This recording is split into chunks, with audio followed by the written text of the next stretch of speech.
Hello guys, तो आज हम लोग बात करने वाले हैं IIT 2025 के क्वेश्चन पेपर के बारे में। ठीक है, तो यहाँ पे सबसे पहले हम लोग बात करेंगे केमिस्ट्री सेक्शन की। केमिस्ट्री सेक्शन में काफी अच्छे क्वेश्चंस आए हुए हैं आप लोगों के, और काफी आसान क्वेश्चन है। आप लोग इजीली अच्छा स्कोर कर सकते हो इस पेपर के अंदर यार। ठीक है, मैंने पेपर देखा, लाइक बहुत इजी पेपर आया हुआ है आप लोगों के। तो चलिए देखते हैं कि किस तरीके से इस पेपर में कुछ क्वेश्चंस ऐसे आए हुए थे जो कि लाइक लेंथी चले गए थे कुछ स्टूडेंट्स के लिए, बट उसको इजी तरीका क्या रहा होगा आपको मैं वो भी बताऊंगा। ठीक है, चलिए स्टार्ट करते हैं फटाफट से इस क्वेश्चन को। तो पहला क्वेश्चन है हमारे पास यहाँ पे, which of the following statements best describe the acidic, basic and amphoteric nature of ZNO and CO? तो हमें क्या पता है कि Al2O3 हो गया, ZNO हो गया, या BeO हो गया, या फिर PbO हो गया।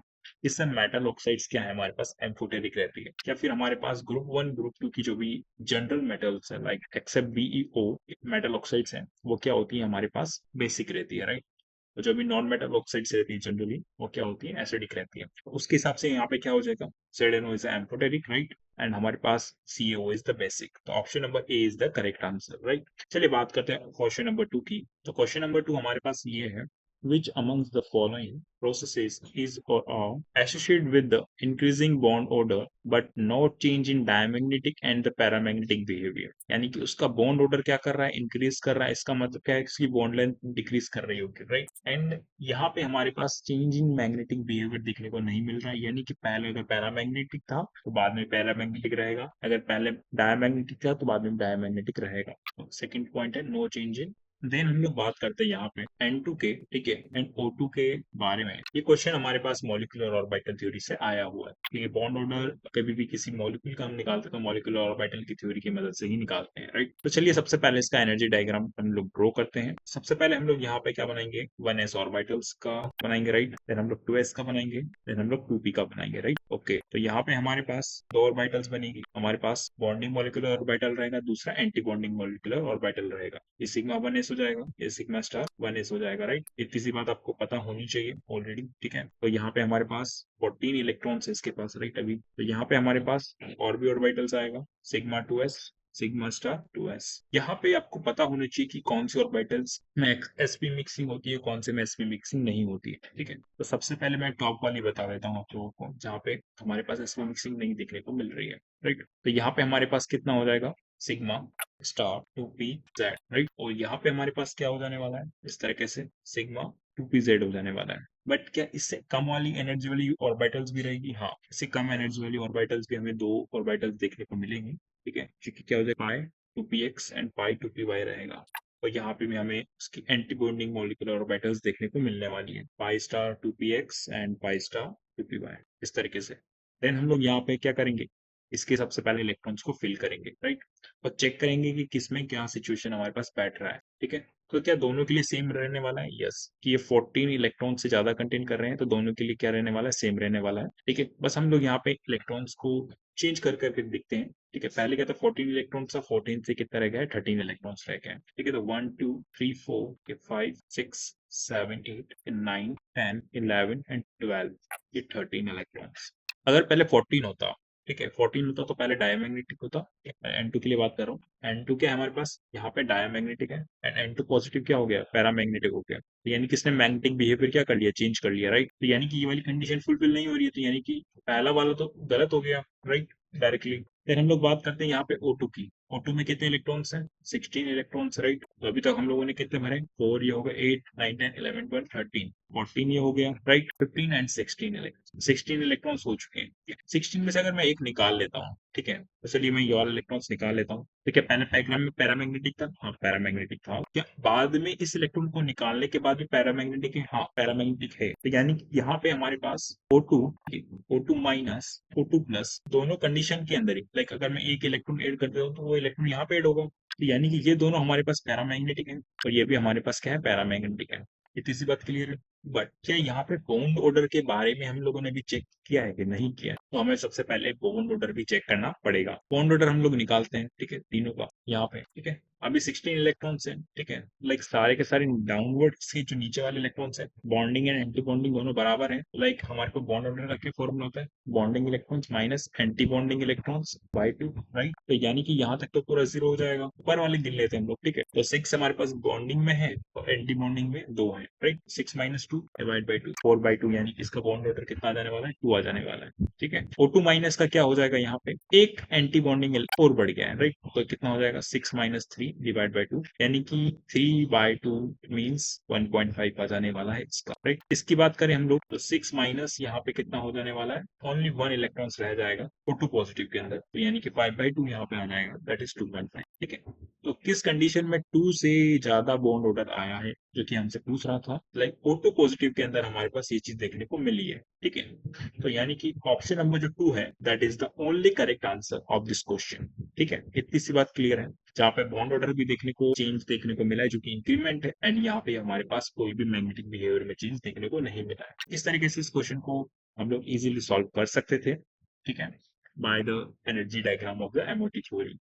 चलिए बात करते हैं नेक्स्ट क्वेश्चन की। तो नेक्स्ट क्वेश्चन है हमारे पास यहाँ पे इलेक्ट्रोकेमिस्ट्री से। इलेक्ट्रोकेमिस्ट्री से यहाँ पे ई नोट सेल फाइंड करने का काफी इजी क्वेश्चन आप लोगों के आया हुआ है, जिसमें हम लोगों से इस सेल का ई नोट सेल पूछा है। तो यहाँ पे हमारे पास Fe+3 कन्वर्ट हो जा रहा है 3 इलेक्ट्रॉन से सेट करने के बाद इनटू Fe, ठीक है, क्योंकि 0 उसका क्या है? ऑक्सीडेशन नंबर है, ठीक। इसका मुझे ई नोट सेल निकालना है, ओके। देन हम लोगों को यहाँ पे ई नोट सेल गिवन है, जो कि रिडक्शन पोटेंशियल है दोनों का, ठीक है। लाइक तो हम लोग उसके सबसे पहले इक्वेशन लिख देते हैं। एक इलेक्ट्रॉन एक्सेप्ट करेगा Fe+2 में गया, जिसका यहाँ पे इस नोट सेल हमें गिवन है, कितना गिवन है? 0.77 वोल्ट, राइट। अगला हमारे पास यहाँ पे Fe+2 2 इलेक्ट्रॉन्स को एक्सेप्ट करता है एंड कन्वर्ट हो जाता है FeO में, ठीक है। इनर सेल हमारे पास कितना हो जाएगा यहाँ पे? और माइनस का 0.44 वोल्ट, ठीक है। हमें क्या पता है कि यहाँ पे तो ई नोट सेल जो है हमारे पास, ठीक है, वो हमारे पास क्या है? इंटेंसिव प्रॉपर्टी है, उसको हम लोग डायरेक्टली एड नहीं कर सकते, राइट। इंटेंसिव प्रॉपर्टीज क्या होती है? जो कि हमारे पास मास पे डिपेंड नहीं करती है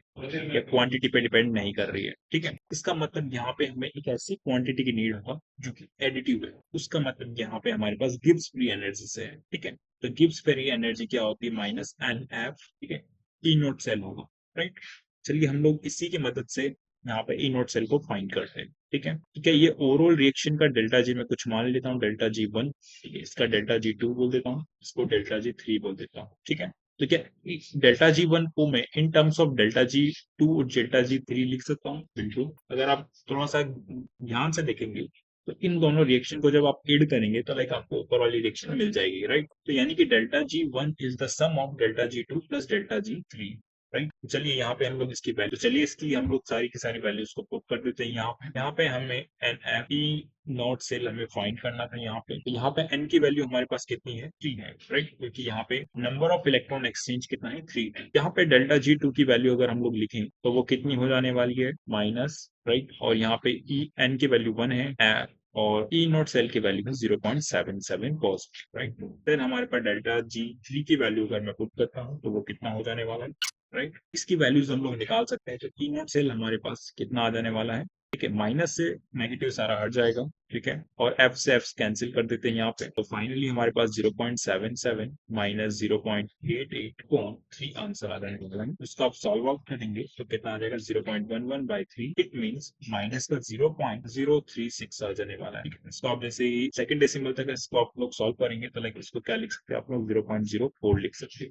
ऑप्शन नंबर ई इस तरीके से इसका क्या हो जाएगा? करेक्ट आंसर हो जाएगा। चलिए बात करते हैं नेक्स्ट क्वेश्चन की। चलिए बात करते हैं क्वेश्चन नंबर 4 की। तो क्वेश्चन नंबर 4 हमारे पास डी ब्लॉक से आया हुआ है। उसी का एक छोटा सा पैराग्राफ मैंने यहाँ पे आप लोगों के लिए लिखा हुआ है। चलिए देखते हैं फटाफट से। तो what are the correct orders of the stability of the following compound. तो यहाँ पे हमारे पास वेनेडियम, ठीक है, पेंटाफ्लोराइड दे रखा है। वेनेडियम हमारे पास पेंटाक्लोराइड दे रखा है। यहाँ पे हमारे पास CuCl2 एंड CuI2 भी है। तो यहाँ पे इसका हम लोग किस तरीके से आइडेंटिफाई करेंगे कौन सी स्टेबिलिटी ज्यादा है, ठीक है। तो हमें क्या पता है कि जो VF5 है एंड VCl5 है, ठीक है। अगर हमारे पास वेनेडियम +5 में है, ठीक है, तो लाइक 5 इलेक्ट्रॉन्स निकालने की पावर किसके अंदर ज्यादा है? लाइक क्लोरीन के पास 5 इलेक्ट्रॉन्स निकालने की पावर ज्यादा होगी ठीक है, इसलिए सिर्फ BF5 ही एग्जिस्ट कर पाता है, BCl5, BBr5 या VI5 एग्जिस्ट ही नहीं करता है। ठीक है, तो आप लोग यहाँ से पता कर सकते हो कि लाइक BF5 की क्या इंपॉर्टेंस है। ठीक है, यहाँ पे भी आप पढ़ सकते हैं इस चीज के बारे में। पेज नंबर आपको 99 में मिल जाएगा।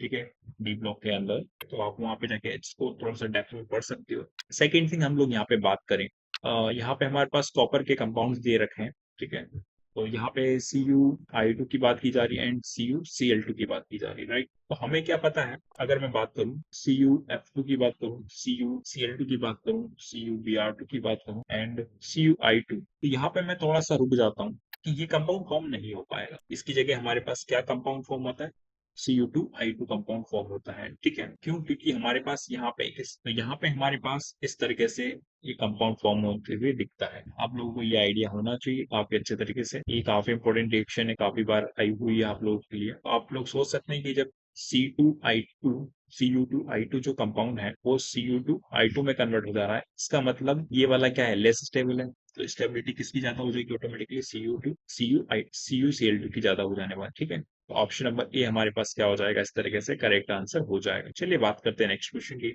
तो यहाँ पे हमारे पास नेक्स्ट क्वेश्चन है, question number 5, that is comes from the coordination compound, right. तो कोऑर्डिनेशन कंपाउंड से यहाँ पे हमारे पास एक सिंपल सा क्वेश्चन है, जहाँ पे आप लोग को पता होना चाहिए कि इनर कॉम्प्लेक्स और आउटर कॉम्प्लेक्स में क्या डिफरेंस है और कौन रिएक्शन में जाता है और किसके साथ रिएक्शन में जाएगा। चलिए, हमारे पास यहाँ पे 1 मोल ऑफ AgCl यूज हो रहा है, यहाँ पे 3 मोल ऑफ AgCl यूज हो रहा है।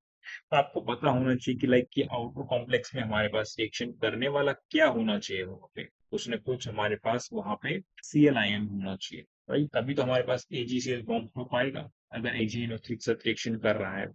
ठीक है, तो यानी कि हमारे पास इस कंपाउंड को हम लोग पी एंड क्यू में हम लोग सबसे पहले पी एंड क्यू की वैल्यू फाइंड करते हैं। पी एंड क्यू है क्या, क्या? अगर यहाँ पे 1 मोल हमारे पास यूज हो रहा है, तो इसका मतलब हमारे पास जो बाकी के कोऑर्डिनेशन नंबर हम लोग क्रोमियम का अगर फाइंड करते हैं तो वो कितना आता है, 6 आता है। और उसका ऑक्सीडेशन नंबर +3 है यहाँ पे। ठीक है, कोऑर्डिनेशन नंबर 6 है, तो यानी कि Cr, बाकी का Cl2 यहाँ पे रहेगा अंदर की तरफ, और बाकी का 4H2O जो कि पूरा करेगा इसकी कोऑर्डिनेशन नंबर को। ठीक है, फिर एक Cl बाहर आ जाएगा, बाकी के 2H2O भी बाहर आ जाएंगे। इस तरीके से हमारे पास क्या कंपाउंड फॉर्म कर चुके हैं, हम लोग पी कंपाउंड फॉर्म कर चुके हैं, जहाँ पे ये वाला पार्ट AgNO3 के साथ रिएक्शन करेगा तो AgCl सिर्फ 1 मोल बना पाएगा। ठीक है, अगर 3 मोल AgCl हम लोग फॉर्म हो रहा है, ठीक है, तो इसका मतलब तीनों के तीनों Cl का है, बाहर है। ठीक है, और यहाँ पे उससे पहले उसने कुछ अमोनिया की रिएक्शन कराई हुई है, तो अमोनिया क्या करेगा, जो वाटर मॉलिक्यूल से 6 उसको रिप्लेस कर देगा। ठीक है, इतनी सी बात क्लियर है। 6H2 इस बार बाहर है, या 6H2 आप हटा भी सकते हैं, कोई दिक्कत की बात नहीं है। इसी बात आप लोगों को समझ में आई होगी, इस वाले ब्रैकेट को यहाँ से हटा। ठीक है, तो ये आपको पी एंड क्यू की वैल्यू मिल चुकी है यहाँ से। देन हम लोग बात करते हैं यहाँ पे इसके ज्योमेट्रिकल आइसोमर्स की। ठीक है, कि कौन कितने ज्योमेट्रिकल आइसोमर्स बना सकता है। चलिए, इसके ज्योमेट्रिकल आइसोमर्स हम लोग ड्रॉ करके देखते हैं। तो क्रोमियम है हमारे पास, ठीक है, एंड ये ऑक्टाहेड्रल है, तो यहाँ पे हमारे पास क्या लगेंगे, 2 क्लोरीन 180 डिग्री पे लगा देते हैं एक बार। ठीक है, और बाकी सब वाटर मॉलिक्यूल को एज इट इज लगा देते हैं। एक स्ट्रक्चर ये हो सकता है। दूसरा स्ट्रक्चर हम लोग क्या कर सकते हैं, यहाँ पे इसको 90 डिग्री पे रखें। अभी 180 डिग्री पे, तो एक दूसरे को 90 डिग्री पे रख सकते हैं। ठीक है, एक Cl यहाँ हो जाएगा, एक Cl हम लोग यहाँ पे लगा देते हैं, बाकी सबको हम लोग H2O को as it is at their positions लगा देते हैं। ठीक है, तो यहाँ पे 2 ज्योमेट्रिकल आइसोमर्स हम लोग देख सकते हैं, पहले में 180 लाइक दूसरे में 90 डिग्री है, तो लाइक 2 ज्योमेट्रिकल आइसोमर्स इसके एग्जिस्ट कर पा रहे हैं। ठीक है, तो यानी कि GI शो कर रहा है। बात करें इसकी, तो सारे के सारे हमारे पास यहाँ पे क्या है, ठीक है, तो इसके ज्योमेट्रिकल आइसोमर्स कितने हो जाने वाले, 0 ज्योमेट्रिकल आइसोमर्स हो जाने वाले। यहाँ पे कुछ तो रेटिंग इशू आ रहा है, ज्योमेट्रिकल आइसोमर्स इसके 0 हो जाएंगे। ठीक है, एट द एंड क्लियर है इसी बात। एंड एक और चीज की, यहाँ पे हमारे पास चलिए इसको एक बार सॉल्व करते हैं पहले। ठीक है, तो पी क्या हमारे पास ज्योमेट्रिकल आइसोमर शो कर रहा है, ठीक है, कर रहा है, अच्छी बात है। ठीक है, ऑप्शन नंबर 2 चेक करते हैं। Both P and Q show geometrical isomers, गलत है। ठीक है, क्यू शो ज्योमेट्रिकल आइसोमर, ये भी गलत है। ठीक है, पी शो ज्योमेट्रिकल आइसोमर, बिल्कुल सही है। ठीक है, बट क्या हमारे पास इतने से काम हो जाएगा, नहीं होगा। यहाँ पे इन्होंने कलर थ्योरी का भी यूज किया हुआ है, तो कलर थ्योरी का हम लोग कैसे यूज करेंगे थोड़ा समझते हैं। यहाँ पे देखिए, तो यहाँ पे सारे के सारे स्ट्रॉन्ग फील्ड लिगेंड है लाइक अमोनिया। ठीक है, यहाँ पे वाटर मोलिक्यूल से 4, वीक फील्ड लिगेंड है, लाइक Cl भी एक वीक फील्ड लिगेंड है। यानी कि यहाँ पे जो डेल्टा स्प्लिटिंग होगा वो थोड़ा सा कम देखने को मिलेगा। ठीक है, यहाँ पे हमारे पास डेल्टा जो O है वो ज्यादा होगा। इसका मतलब यानी कि यहाँ पे अगर एनर्जी ज्यादा आई है, यानी कि फ्रीक्वेंसी ज्यादा रही होगी, तो लैम्डा क्या हो जाएगा, यहाँ पे कम हो जाएगा। यहाँ पे डेल्टा ओ कम है तो लाइक यहाँ पे फ्रीक्वेंसी कम रहा होगा, तो लैम्डा ज्यादा रहा होगा। इस तरीके से इस क्वेश्चन को सॉल्व करना था आप लोगों के लिए काफी आसान है। तो यानी कि हमारे पास जो पी है, ठीक है, हायर वेवलेंथ वाली लाइट को एब्जॉर्ब कर रहा होगा। ठीक है, देन द क्यू, तो ऑप्शन नंबर ए हमारे पास क्या हो जाएगा, यहाँ पे करेक्ट आंसर हो जाएगा इस तरीके से। ठीक है, चलिए बात करते हैं हम लोग अब नेक्स्ट क्वेश्चन की, क्वेश्चन नंबर 6। क्वेश्चन नंबर 6 हमारे पास बीटा हाइड्रोजन से आया हुआ है। काफी आसान क्वेश्चन है गाइस ये। सबसे पहले इसका स्ट्रक्चर ड्रॉ कर लेते हैं हम लोग। इसका स्ट्रक्चर में कितने हैं हमारे पास, पेंटेनल है, राइट।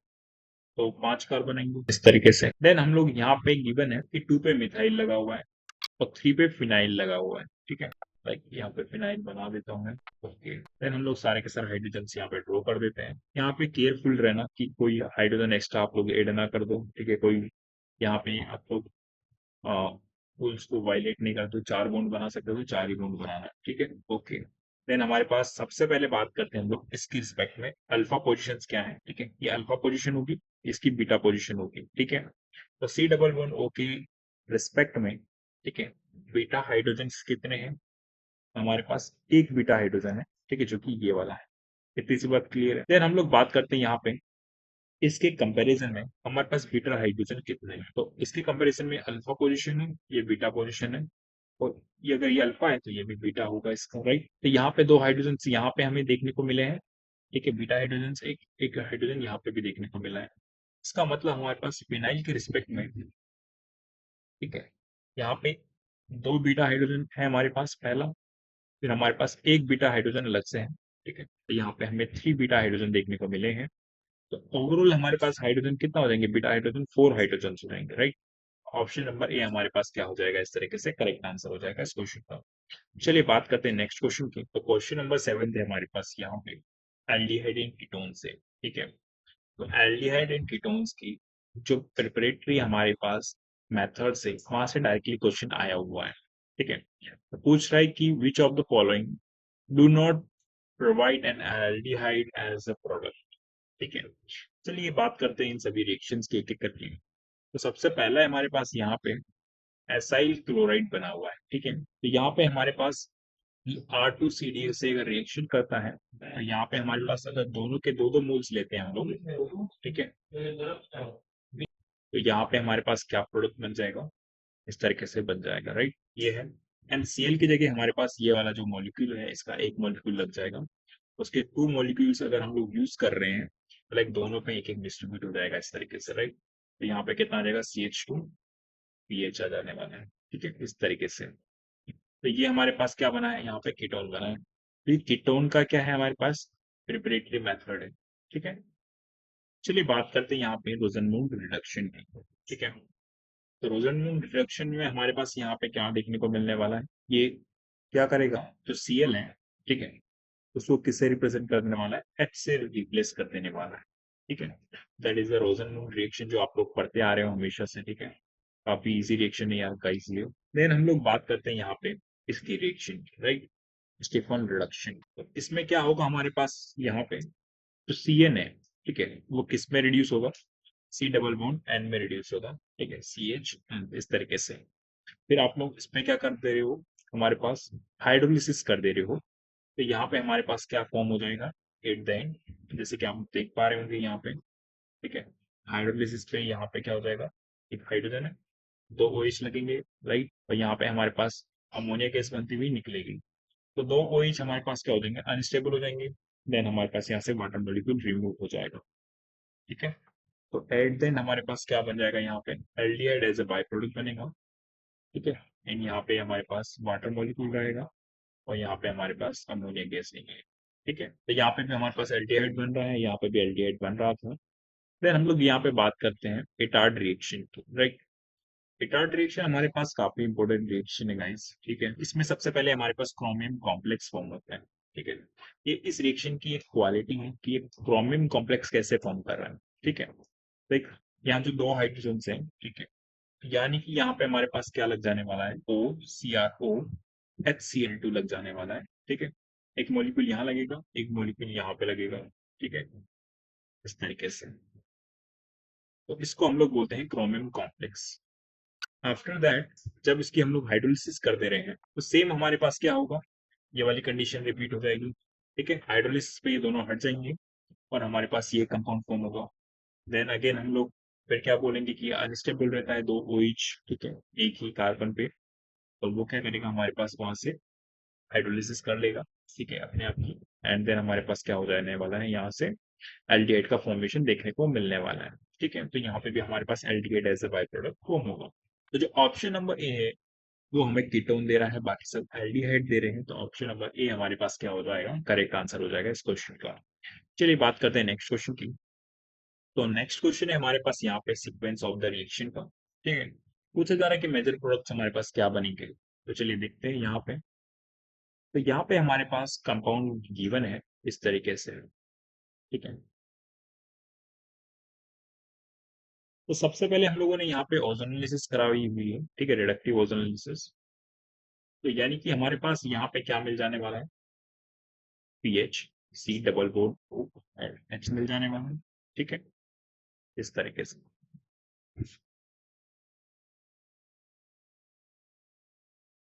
इतनी सी बात क्लियर है। तो इन दोनों का काम हमारे पास पूरा हो चुका है। देन हम लोगों ने यहाँ पे PHMGBr यानी कि ग्रिग्नार्ड रिएक्शन करवाई हुई है इन दोनों पे। ये टू इक्विवेलेंट यूज किया, मतलब कि हर दोनों पे एक एक करेगा यूज। ठीक है, तो PHMGBr। ठीक है, तो जो यहाँ पे पीएच माइनस है, ठीक है, तो वो क्या करेगा, एज ए न्यूक्लियोफाइल की तरह काम करेगा। एंड वो जो कीटोन वाली पोजीशन है न्यूक्लियोफिलिसिटी पे क्या करेगा, अटैक करेगा। राइट, तो यानी कि यहाँ पे हमारे पास O माइनस हो जाने वाला है। ठीक है, एक H लगा हुआ है यहाँ पे, यहाँ पे पीएच है। तो यहाँ पे मेरे पास क्या बन जाने वाला है, यहाँ पे पीएच आके अटैक करेगा। ठीक है, पीएच माइनस। एंड यहाँ पे एक और पीएच ऑलरेडी लगा हुआ था पहले से, ये वाला। ठीक है, सिमिलर तरीके से हम लोग यहाँ पे भी रिएक्शन करवा देते हैं। ठीक है, यहाँ पे हमारे पास क्या बन जाने वाला है, एक O माइनस। ठीक है, CH3, यहाँ पे पीएच लग जाएगा, यहाँ पे CH2CH3 बनता हुआ आपको नजर आएगा। ठीक है, फिर हम लोगों ने इस पे हाइड्रोलिसिस करवाई हुई है। तो हाइड्रोलिसिस को क्या कर देगा, जस्ट प्रोटोनेशन प्रोसेस, राइट, इसको प्रोटोनेट कर देगा इस तरीके से। ठीक है, इतनी सी बात क्लियर है। तो ये हमारे पास क्या बने, फाइनल की प्रोडक्ट बन चुके हैं इसके। ठीक है, इस तरीके से आप लोग यहाँ पे देख सकते हैं, ये वाला प्रोडक्ट तो यहाँ पे बनता हुआ नजर आ रहा है। ठीक है, यहाँ पे भी नहीं बन रहा है ये सब प्रोडक्ट। ठीक है, तो ये पीएच है। सिमिलर तरीके से यहाँ पे देखेंगे तो ऑप्शन नंबर ए में ही ये वाला प्रोडक्ट भी बनता हुआ आपको नजर आ रहा है। ठीक, तो ऑप्शन नंबर ए क्या हो जाएगा, इस क्वेश्चन का करेक्ट आंसर हो जाएगा। चलिए बात करते हैं क्वेश्चन नंबर 9 की। देन अगेन हमारे पास नेक्स्ट क्वेश्चन आया हुआ है सीक्वेंस ऑफ द रिएक्शन से। अगेन यहाँ पे मेजर प्रोडक्ट पूछा हुआ है। ठीक है, तो ये भी काफी आसान क्वेश्चन है गाइस। तो सबसे पहले डाइबल एच के थ्रू हम लोगों ने इसका रिडक्शन कराया हुआ है CN वाले पार्ट का। ठीक है, तो इसका क्या हो जाने वाला है, कुछ इस तरह से सीन रहेगा। ठीक है, CH डबल बॉन्ड, ठीक है, एंड H, राइट, इस तरीके से रहेगा। फिर हम लोग इसकी हाइड्रोलिसिस करवा रहे हैं। ठीक है, तो यहाँ पे पार्शियल हाइड्रोलिसिस हम लोग करवा सकते थे, बट हम लोगों ने फुल हाइड्रोलिसिस करवा के प्रोडक्ट बनाया हुआ है। ठीक है, तो कुछ इस तरीके से प्रोडक्ट हमारे पास बनता हुआ नजर आएगा इसका। ठीक है, C double bond O H, इस तरीके से, और यहाँ से अमोनिया गैस बाहर निकल जाएगी। ठीक है, ये तो हमारे पास पहला पार्ट हो गया। ठीक है, और सेकंड पार्ट यहाँ पे हो जाता है कंप्लीट। देन थर्ड पार्ट है हमारे पास किल्मेंशन रिडक्शन। ठीक है, किल्मेंशन रिएक्शन। ठीक है, किल्मेंशन क्या करेगा, उसको जो एल्डिहाइड है उसको किस में कन्वर्ट कर देगा, एल्केन वाले पार्ट में कन्वर्ट कर देगा। राइट, तो चलिए इसको देखते हैं। तो पीएच सी, सॉरी पीएच हमारे पास सी डबल बॉन्ड जो एच था, ठीक है, उसको यहाँ पे हमारे पास ZnHg। ठीक है, कंसंट्रेटेड HCl के प्रेजेंट में अगर हम लोग रिएक्शन कराते हैं तो किल्मेंशन होगा। ठीक है, और यहाँ पे हमारे पास क्या प्रोडक्ट फॉर्म हो जाएगा, PH CH3 प्रोडक्ट फॉर्म हो जाएगा इस तरीके से। ठीक है, ऑप्शन नंबर ए हमारे पास क्या हो जाने वाला है, करेक्ट आंसर हो जाने वाला है। ठीक है, चलिए बात करते हैं हम लोग नेक्स्ट क्वेश्चन की। तो नेक्स्ट क्वेश्चन भी थोड़ा सिमिलर है, बस थोड़ा सा रिवर्स ट्रेसिंग पे आया हुआ है। थोड़ा सा आपके नॉलेज चेक करना चाहते हैं कि आप क्या सिंपल रिएक्शंस को फॉलो करते हो, क्योंकि आप बैक रीट्रेसिंग भी कर सकते हो। ठीक है, तो काफी आसान क्वेश्चन है, बट थोड़ा सा रीट्रेसिंग पे आपका थोड़ा सा दिमाग लगेगा। ठीक है, तो पहला हमारे पास कंपाउंड ए है। ठीक है, कंपाउंड ए पे आप लोगों ने HBO यानी कि हाइड्रोबोरेशन ऑक्सीडेशन करवाया हुआ है। ठीक है, हाइड्रोबोरेशन ऑक्सीडेशन किसके प्रेजेंट में होता है, इसका पहला जो रिएजेंट है, ठीक है, H3 ये होता है।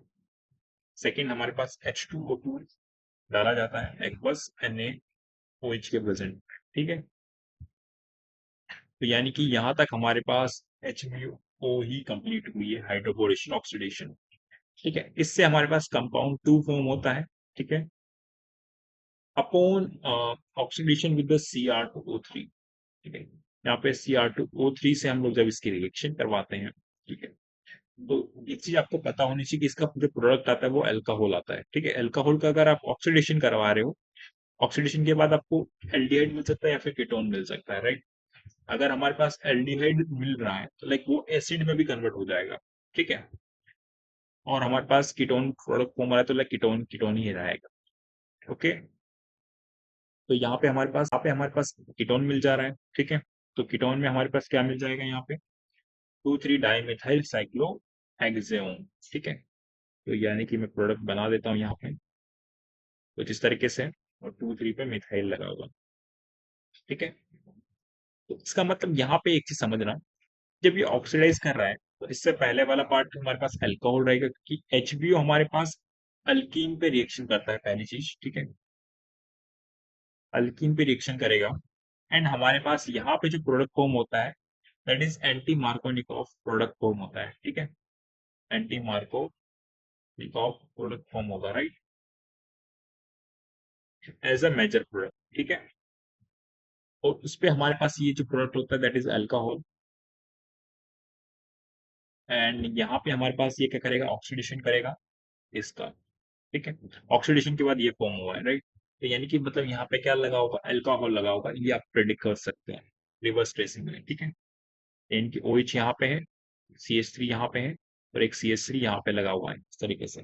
ठीक है, वो भी आप लोगों को ये बात समझ में आई होगी, सेकंड कंपाउंड ये रहा होगा। ठीक है, अब मुझे एक चीज बताना कि यहाँ पे अल्कीन की बात कर रहा हूं मैं, जिसपे HBO हुआ है, और as a anti Markovnikov product ये बना है जहाँ पे OH आके अटैक किया है। ठीक है, तो यानी कि हमारे पास दो कंडीशन हो सकती थी।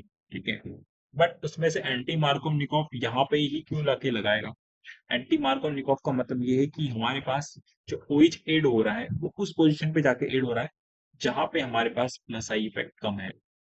ठीक है, तो प्लस आई इफेक्ट हमारे पास कम कहाँ पे है, ये आप थोड़ा सा चेक कीजिए। अगर मान लीजिए हमारे पास यहाँ पे मान लीजिए कि अल्किन यहाँ पे होता। ठीक है, ठीक है, अल्किन यहाँ पे होता, इस अल्किन यहाँ पे होता। ठीक है, एक अल्किन मान लेते हैं मैं यहाँ पे है। ठीक है, तो इस तरीके से है। ठीक है, तो यानी कि हमारे पास जब एड हो रहा होता तो उस कंडीशन में हमारे पास क्या होगा, OH यहाँ पे एड होगा क्योंकि इससे दूर पड़ेगा ये। ठीक है, बट अगर मान लीजिए मेरा अल्कीन इस वाले पोर्शन में है जहाँ की मैंने यहाँ पे दिखाया है, तो अल्कीन OH यहाँ पे ऐड करेगा। ठीक है, HBO यहाँ पे ऐड करेगा, तो हमारे पास कौन सा प्रोडक्ट यहाँ पे दिख रहा है, OH कौन सा कहाँ पे पोजीशन पे है, लाइक इसके जस्ट अल्फा पोजीशन पे है। ठीक है, तो यानी कि ये वाला प्रोडक्ट फॉर्म हो रहा है हमारे पास अल्कीन के ऊपर। ठीक है, तो यानी कि ये वाला गलत है, ये वाला सही होगा। ठीक है, तो यहाँ पे इसका क्या हो जाएगा हमारे पास, तो इस तरीके से करेक्ट आंसर ये वाला हो जाने वाला है। ठीक है, तो ऑप्शन नंबर ए हमारे पास क्या हो जाएगा, करेक्ट आंसर हो जाएगा इस क्वेश्चन का। ठीक है, बात करते हैं हम लोग नेक्स्ट क्वेश्चन की।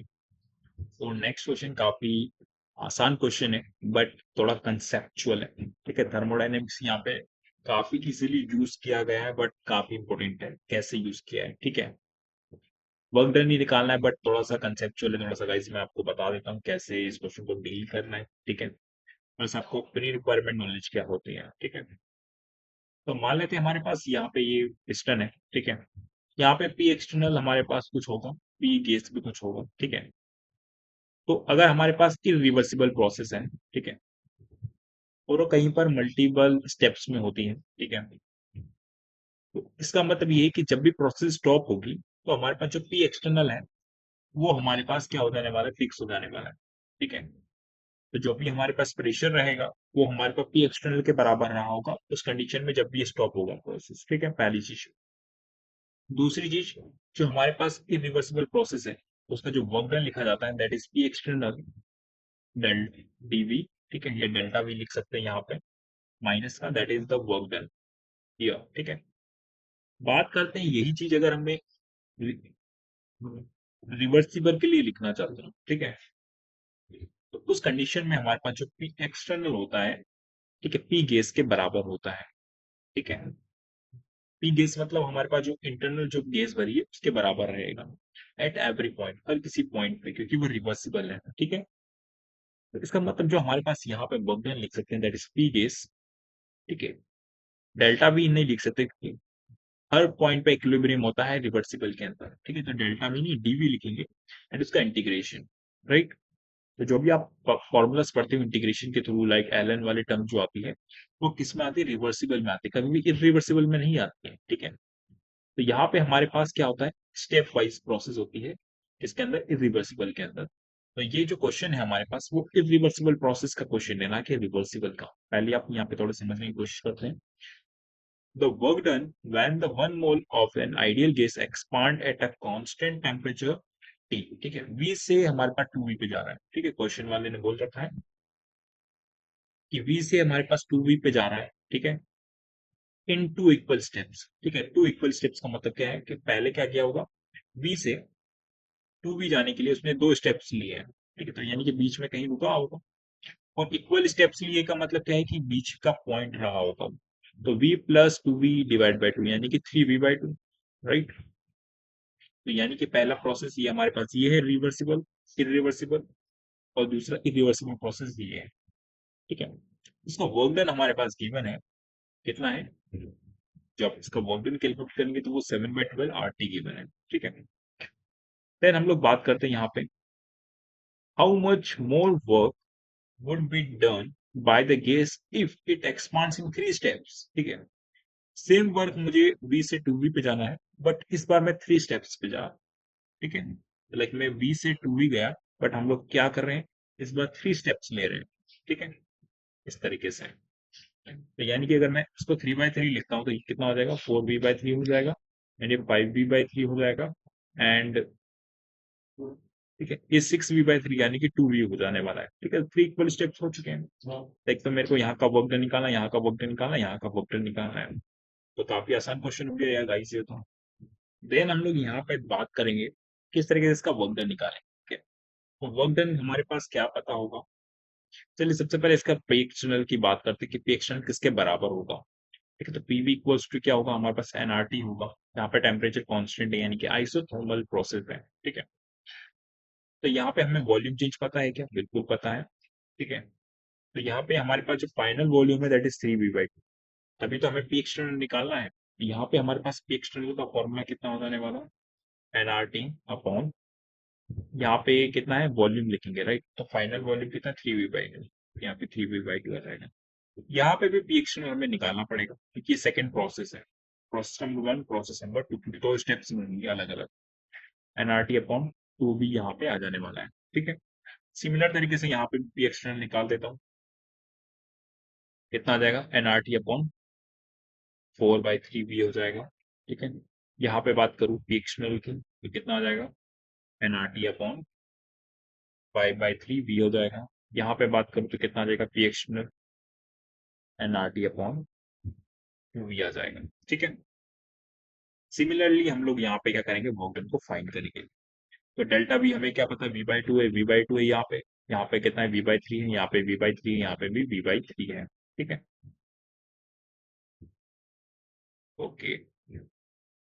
तो मैं सबसे पहले पी एक्सटर्नल्स को ऐड कर लेता हूँ यार, ठीक है, माइनस का डेल्टा वी तो सेम ही है सभी में, तो डेल्टा V/2 मैं अलग से लिख देता हूँ, ठीक है। तो V/2 ये एंड सभी को मैं लिख देता हूँ ऊपर की तरफ एनआरटी। ठीक है, वी भी कॉमन ले लेता हूँ सभी से। 2/3 यहाँ पे मिलेगा, तो यहाँ पे 1/2 मिलेगा। ठीक है, तो ये कितना हो जाने वाला है हमारे पास, 4 + 3 7, 7/6, राइट। तो 7/6 और ये 2 अलग से इधर है, तो कितना आ जाएगा 7/12, राइट। तो 7/12 एनआरटी हो जाने वाला है। ठीक है, और इसका हमें वर्क डन भी गिवन है, कितना है हमारे पास, 7/12 आरटी है। यानी कि यहाँ पे हमारे पास मोल्स कितने हैं, 1 मोल की बात की जा रही थी, तो राइट। तो ये बात भी सही है कि लाइक हम लोगों ने जो कैलकुलेशन किया वो इधर का तो सही है, तो हमसे तो पूछा तो इसका था, राइट। तो हम लोग इसका भी कैलकुलेट कर ही सकते हैं। तो चलिए देखते हैं। ठीक है, तो इसका कैलकुलेट करने पे हमारे पास कितना आ जाने वाला है वर्क डन माइनस का। ठीक है, V/3 सबसे पहले हम लोग जो डेल्टा V है वो लिख लेते हैं, और सभी को हम लोग यहाँ पे क्या करेंगे, एनआरटी बाई वी को कॉमन ले लिया, तो यहाँ पे कितना आ जाएगा, 3/4 प्लस 3/5 प्लस 1/2। ठीक है, तो जैसे आप इसको सॉल्व करेंगे आपको कुछ ना कुछ वैल्यू मिलेगी। क्या वैल्यू मिलेगी, थोड़ा देख लेते हैं। तो जैसे ही आप इसको सॉल्व करेंगे तो आपको क्या मिल जाएगा, यहाँ पे 74/120। ठीक है, एनआरटी मिल जाने वाला है। ठीक है, जहाँ पे एन की वैल्यू 1 है तो 74/120 आरटी आ जाएगी। ठीक है, बट क्वेश्चन ये नहीं है कि आपको सिर्फ वर्क डन फाइंड करना है। ठीक है, क्वेश्चन ये है कि आपने कितना एक्स्ट्रा वर्क डन किया। ठीक है, यहाँ पे क्या लिखा है, how much more you should have to work. ठीक है, फॉर दिस प्रोसेस, कितना वर्क ज्यादा किया। तो हम सबसे पहले दोनों को सेपरेट कर देंगे, राइट।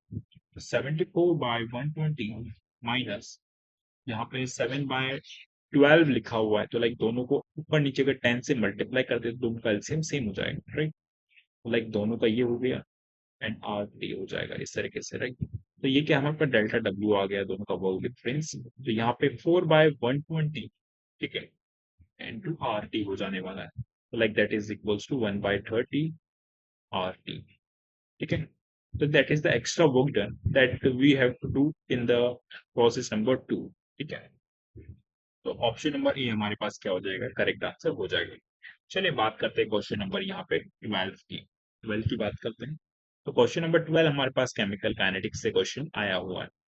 ठीक है, तो यहाँ पे हमारे पास रेट कांस्टेंट गिवन है, दैट इज के। के की वैल्यू कितनी है, 5 × 10⁻⁵ है गाइस। ठीक है, और उसकी यूनिट जो है that is pre exponential factor of the RNS is this. ठीक है, तो यानी कि के हमारे पास क्या होता है, ए E⁻⁻ तो यानी कि यहाँ पे हमारे पास बात करूं मैं, तो जो ए नोट है हमारे पास जिसकी यूनिट हमें गिवन है फिर एक्सपोनेंशियल फैक्टर, तो उसकी यूनिट हमारे पास के की यूनिट के बराबर नहीं होती है, होगी बिल्कुल होगी। तो यानी कि इनडायरेक्टली हमें के की यूनिट दे दी है यहाँ पे। ठीक है, तो इसकी जो यूनिट है दैट इज द मोल। ठीक है, पर लीटर। ठीक है, पर मिनट, राइट, इस तरीके से। तो हमें क्या पता है, अगर के हमें पता है, ठीक है, that is a naught to the raise to power n-1 होता है। ठीक है, ए नॉट हमारे पास कंसंट्रेशन है यानी कि मोल पर लीटर है। ठीक है, तो यानी कि इनडायरेक्टली हम लोगों को क्या पता चल चुका है यहाँ पे, इनडायरेक्टली हमें यहाँ पे क्या पता चल चुका है कि एन की वैल्यू पता चल चुकी है। ठीक है, अगर एन हमारे पास 0 रहेगा तभी तो मोल पर जो लीटर है वो ऊपर आएगा, राइट। तब तो ऊपर आ सकता है, अदरवाइज सभी भी कंडीशन में नीचे रहेगा, तो यानी कि एन मस्ट बी 0। तो यानी कि ये जो ऑर्डर रिएक्शन है that is 0th order reaction है। ठीक है, इतनी सी बात क्लियर है। ठीक है, तो चलिए इसका ग्राफ भी ड्रॉ कर लेते हैं। तो हमें क्या पता है, A equals to A naught minus K T, इसकी हमारे पास लीनियर इक्वेशन मिलेगी। ठीक है, तो यहाँ पे अगर टी हाफ की बात करूं तो टी हाफ पे आधा हो जाएगा ये कंसंट्रेशन, ए naught minus K T half, ये हो जाने वाला है टी हाफ कंडीशन पे। तो जैसे आप लोग उसको सॉल्व करेंगे तो के टी हाफ इक्वल्स टू कितना हो जाएगा, A0/2 हो जाएगा। ठीक है, तो यहाँ पे हमारे पास टी हाफ की वैल्यू क्या आ जाने वाली है, A0/2 ये आ जाने वाली है। ठीक है, तो यानी कि यहाँ पे हमारे पास एक लीनियर रिलेशनशिप देखने को मिलने वाली है टी हाफ एंड A0 के बीच में। ठीक है, A0 मतलब R0 से ही है, ठीक है, इनडायरेक्टली। तो यहाँ पे टी हाफ हमारे पास गिवन है। ठीक है, इनिशियल कंसंट्रेशन हमें एक्चुअल में यहाँ पे आर नोट गिवन थी। ठीक है, तो यहाँ पे मैं आर नोट लिख सकता हूँ, यहाँ पे आर नोट बाई टी के इनडायरेक्टली। तो इन दोनों के बीच में एक लीनियर रिलेशनशिप है। ठीक है, तो और ये सेंटर से भी पास होगा, तो यही हमारे पास जो सेंटर से पास हो रहा है, ये वाला गलत हो गया, एक्सपोनेंशियल वाला गलत हो गया, हमारे पास कांस्टेंट नहीं है। ठीक है, क्योंकि यहाँ पे कोई ना कहीं के आ रहा है। ठीक है, तो ये भी गलत हो गया, तो ऑप्शन नंबर ए ही हमारे पास क्या हो जाएगा, यहाँ पे करेक्ट आंसर हो जाएगा इस तरीके से। ठीक है, चलिए बात करते हैं हम लोग अब नेक्स्ट क्वेश्चन की। तो यहाँ पे हमारे पास नेक्स्ट क्वेश्चन है जो कि हमारे पास एटॉमिक स्ट्रक्चर से आया हुआ है।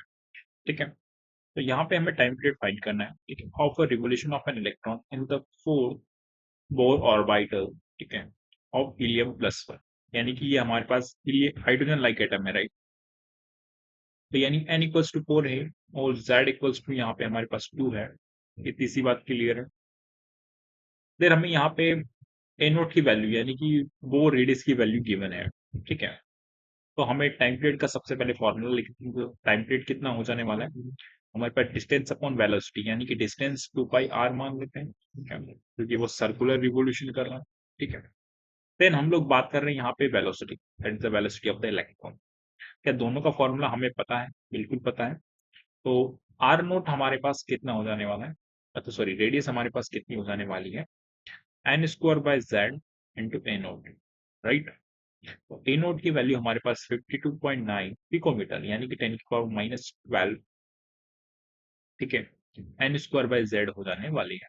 इतनी सी बात क्लियर है। देन हम लोग बात करें यहाँ पे वेलोसिटी की। तो वेलोसिटी हम लोग कैसे निकालें?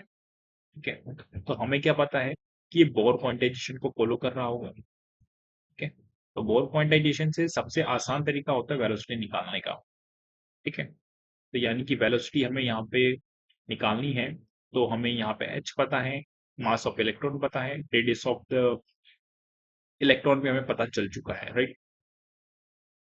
N H upon 2 pi M into R, R is that value, right. तो 52.9, राइट, इंटू 10 की power minus 12 N square upon, इस तरीके से हो जाने वाला है। ठीक है, तो दोनों की दोनों वैल्यूज इस पे पुट कर दीजिए आप लोग। जस्ट आपको जस्ट वैल्यूज पुट ही करनी है इसके अंदर। तो आपको जो वैल्यूज पुट करने के बाद जो आंसर मिलने वाला है, वो आपको आंसर क्या मिल जाने वाला है, थोड़ा सा देख लेते हैं एक बार। 52.9 इंटू 10 की पावर माइनस 12 इंटू एन की वैल्यू हमारे पास 4 है। ठीक है, तो like 16 divide by Z equals 2 है।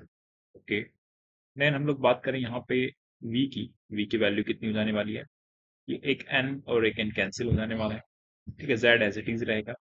Mass of the electron is given this value, right? So 2 pi, sorry, just give a second.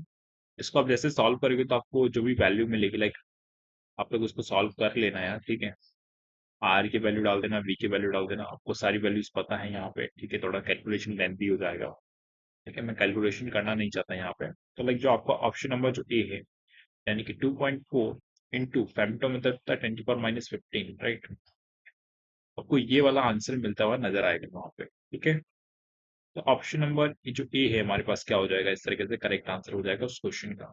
ठीक, इस क्वेश्चन को पूरा कंप्लीटली सॉल्व जरूर कीजिएगा गाइस। ठीक है, काफी इजी क्वेश्चन है बट थोड़ा सा कैलकुलेटिव है। ठीक है, तो आप कर सकते हो इतने कैलकुलेशन। चलिए बात करते हैं 14 क्वेश्चन की। तो नेक्स्ट क्वेश्चन हमारे पास डाइपोल मोमेंट से आया हुआ है। काफी आसान क्वेश्चन है गाइस, ये लिटरली बता रहा हूँ। ठीक है, तो डाइपोल मोमेंट हमें ए बी थ्री टाइप का मॉलिक्यूल है, लाइक फर्स्ट सेकंड थर्ड कुछ मॉलिक्यूल्स हैं जो कि यहाँ पे गिवन है। ठीक है, इनको डाइपोल मोमेंट्स हमें गिवन है। ठीक है, तो हमें आइडेंटिफाई करना है कि कौन सा डाइपोल मोमेंट इसका है। ठीक है, चलिए बी एफ थ्री का सबसे पहले स्ट्रक्चर ड्रॉ करते हैं। That is a trigonal planar structure, right, trigonal planar structure होगा। ओके, तो चलिए इसका स्ट्रक्चर ड्रॉ कर लेते हैं। यहाँ पे कुछ इस तरीके से इसका स्ट्रक्चर रहता है। सारे के सारे बॉन्ड यहाँ पे 120 डिग्री एंगल पे रहेंगे। ठीक है, जब इसका आप डाइपोल मोमेंट कैलकुलेट करेंगे तो that is come out to be zero. ठीक है, इतनी सी बात क्लियर है। देन हमें थोड़ा सा कंपैरिजन पे ध्यान देना पड़ेगा यहाँ पे, किसके लिए, NF3 एंड यहाँ पे NH3 के लिए। ठीक है, तो NF3 की बात करते हैं यहाँ पे। तो NF3 का स्ट्रक्चर हम लोग ड्रॉ करते हैं सबसे पहले। There is a one lone pair here. तो यहाँ पे हमारे पास टेट्राहाइड्रल शेप में इस तरीके से रहने वाला है। ठीक है, सिमिलर तरीके से हम लोग NH3 का स्ट्रक्चर ड्रॉ करते हैं इस तरीके से। ओके, चलिए हम लोग अब देखते हैं यहाँ पे लोन पेयर का हमारे पास जो डाइपोल मोमेंट रहेगा दैट इज अपवर्ड हियर। ठीक है, वो ऊपर की तरफ रहने वाला है। ठीक है, इस तरीके से। और नाइट्रोजन का और फ्लोरीन किसकी इलेक्ट्रोनेगेटिविटी ज्यादा है? फ्लोरीन की ज्यादा है। तो जो इसका डाइपोल मोमेंट देखने को मिलने वाला है कुछ इस तरीके से देखने को मिलने वाला है। ठीक है, क्लियर है इसी बात। तो ये वाला जो डाइपोल मोमेंट है जो कि लोन पेयर का है, ठीक है, वो इनको कुछ ना कुछ कैंसिल कर रहा होगा। ठीक है, जबकि अगर आप लोग यहाँ पे देखेंगे तो जो डाइपोल मोमेंट है हमारे पास नाइट्रोजन का, ठीक है, वो कुछ इस तरीके से रहेगा। सबके सब एड हो रहे हैं एक तरफ। ठीक है, तो इनडायरेक्टली मैं बोल सकता हूँ कि NH3 का जो डाइपोल मोमेंट है वो ज्यादा देखने को मिलने वाला है NF3 के कंपैरिजन में। ठीक है, तो mu of NH3 is greater than the mu of इसका NF3। इतनी सी बात आपको यहाँ से समझ में आई होगी। तो जो आपको यहाँ पे 0.2 एंड 1.5 की वैल्यू गिवन है, इसका मतलब ये क्या है, हमारे पास 0.2 है और ये हमारे पास क्या है 1.5। ठीक है, तो यानी कि BF3 जिसका हमें जीरो दे रखा है dipole moment, that is mu equals to zero, और NF3 इसका 0.2 है और 1.5 इसका है NH3 का है। इस तरीके से ऑप्शन नंबर ए हमारे पास क्या हो जाएगा, करेक्ट आंसर हो जाएगा इस क्वेश्चन का। चलिए बात करते हैं आखिरी क्वेश्चन की। आखिरी क्वेश्चन हमारे पास आया हुआ है इलेक्ट्रोकेमिस्ट्री से डायरेक्टली। ठीक है, तो यहाँ पे हमारे पास लेड स्टोरेज बैटरी है। ठीक है, during the charging and discharging of the lead acid battery, तो पीबी जो है हमारे पास एज एनोड हमारे पास काम कर रहा है, जहाँ पे हमारे पास ऑक्सीडेशन होगा इसका। ठीक है, और यहाँ पे हमारे पास लेड पैक्ड है विद PbO2 जो कि कैथोड है। ठीक है, PbO2 हमारे पास यहाँ पे क्या है, कैथोड है। ठीक है, इतनी सी बात आपको पता होनी चाहिए, बेसिक चीज। ठीक है, ये सल्फ्यूरिक एसिड पे पड़ा रहेगा। जब इसकी ऑक्सीडेशन होगा लाइक ये Pb+2 में जाएगा यहाँ से। ठीक है, ये अभी किसमें है, Pb+4 में है। तो कैथोड पे क्या होगा, रिडक्शन होगा, अगेन ये Pb+2 में जाएगा इस तरीके से। ठीक है, तो आपको यहाँ पे थोड़ा सा आइडिया होना चाहिए, जीरो पे है, ये +4 में है। ठीक है, लाइक मैं अभी यहाँ पे सिर्फ +2 +4 ही दिखा दे रहा हूँ। ठीक है, क्योंकि यहाँ पे सारे के सारी जो आपको ऑप्शंस गिवन है, ठीक है, जो कि यहाँ पे पूछा जा रहा है कि कौन सी रिडक्शन रिएक्शन नहीं हो रही होगी। ठीक है, जब हमारे पास चार्जिंग एंड डिस्चार्जिंग हो रही है तब। ठीक है, तो ये हमारे पास चार्जिंग की रिएक्शन है, राइट। लेड टूट रहा है, सॉरी डिस्चार्जिंग की रिएक्शन है। लेड टूट रहा है, Pb+2 में जा रहा है, Pb+4 कैथोड पे Pb+2 में कन्वर्ट हो रहा है। ये तो हो गया। जब आप ओवरऑल रिएक्शंस लिखेंगे तो ओवरऑल रिएक्शन हमारे पास क्या आ जाने वाली है, Pb+0 पे जा रहा है। ठीक है, Pb+4 पे है, और यहाँ पे हमारे पास क्या हो जाने वाला है, ठीक है, Pb 2 टाइम्स आएगा। ठीक है, ये आ जाने वाला है। ठीक है, तो आपको यहाँ पे ऑप्शन नंबर जो ये वाला रिएक्शन है ये आपको नहीं देखने को मिल रहा है, बाकी सब आपको देखने को मिल जाएगा। ठीक है, ये वाली रिएक्शन देखेंगे तो जस्ट इसकी रिवर्स है। ठीक है, इसका मतलब तो ये वाली डिस्चार्जिंग की है तो ये वाली किसकी होगी, चार्जिंग की होगी। ठीक है, तो ऑप्शन नंबर ये तो करेक्ट है। ठीक है, मतलब ये सही रिएक्शन है। बट हमें इनकरेक्ट पूछा तो इनकरेक्ट तो यही वाली है। ठीक है, ये वाली आप देखेंगे तो आपको यहाँ पे दिख जाएगा ये रिएक्शन। ठीक है, 2 इलेक्ट्रॉन्स। ठीक है, 2 इलेक्ट्रॉन्स यहाँ पे सेपरेट किए गए हैं इसके द्वारा, तो ये भी सही है। और जब आप दोनों को ऐड कर देंगे इन दोनों रिएक्शन को तो आपको ये वाली रिएक्शन मिल रही है जो कि सही है। ठीक है, तो ये तीनों रिएक्शन हमारे पास करेक्ट थी। इनकरेक्ट वाली ऑप्शन नंबर ए में ही है। ठीक है, तो इस तरीके से हमारे पास ये 15 क्वेश्चन इजिली करेक्ट हो जाते हैं। ठीक है, अगर आप लोगों को कोई भी हेल्प चाहिए रिगार्डिंग स्टडीज तो आप लोग इस चैनल को फॉलो कर सकते हैं। ठीक है, और हमारे जैसे काफी सारे मेंटर्स यहाँ पे अवेलेबल हैं जो कि आप लोगों के लिए फुल हेल्प करेंगे। अगर आपको कोई भी पर्सनल नीड है, ठीक है, डाउट्स के लिए, तो आप लोग मुझे कांटेक्ट भी कर सकते हैं। ठीक है, इस नंबर पे। 9079746870। ठीक है, तो मिलते हैं गाइस नेक्स्ट लेक्चर में, जहाँ पे हम लोग नेक्स्ट टॉपिक्स जो भी रहेगा हमारे पास वो हम लोग कवर करेंगे। ठीक है, good bye, see you guys, thank you.